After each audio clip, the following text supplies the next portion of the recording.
ক্ষমতাচ্যুত প্রধানমন্ত্রী শেখ হাসিনাকে আশ্রয় দিয়ে বাংলাদেশের অভ্যন্তরীণ রাজনীতিতে প্রভাব বিস্তার করছে ভারত। এমন মন্তব্য করেছেন জামায়াতে ইসলামের সেক্রেটারি জেনারেল মিয়া গোলাম পরওয়ার। শুক্রবার নরসিংদী শিশু একাডেমি মিলনায়তনে দলের সদস্য সম্মেলনে সাংবাদিকদের প্রশ্নের জবাবে তিনি এই মন্তব্য করেন।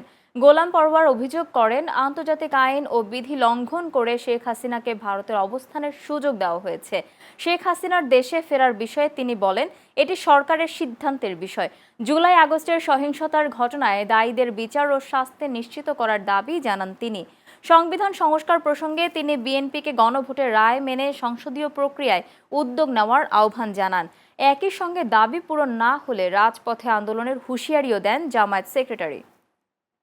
বিএনপি উচিত দেশকে সংঘাতের দিকে ঠেলে না দিয়ে পার্লামেন্টে সংবিধান সংস্কার পরিষদে অধিবেশন ডাকুন, শপথ গ্রহণ করুন এবং জুলাই সনদের আইনি ভিত্তির জন্য যে গণভোট হয়েছে সেই গণভোটের রায় মেনে নিয়ে এটা কার্যকর করে সংবিধানে আপনারা সেই সংস্কারটা করুন, তাহলে এই সংকটটা নিষ্পত্তি হয়ে যাবে। আর তা যদি না করেন তাহলে যে 70% মানুষ গণভোটে হা ভোট দিয়ে আমাদেরকে দায়িত্ব দিয়েছে সংবিধান সংস্কার করার, জুলাইয়ের চেতনা এবং এই রক্তের মূল্য দেওয়ার জন্য বাধ্য হয়ে যদি সংসদে আমরা ব্যর্থ হই, তাহলে রাজপথে যাওয়া ছাড়া আমাদের আর কোনো বিকল্প পথ নেই।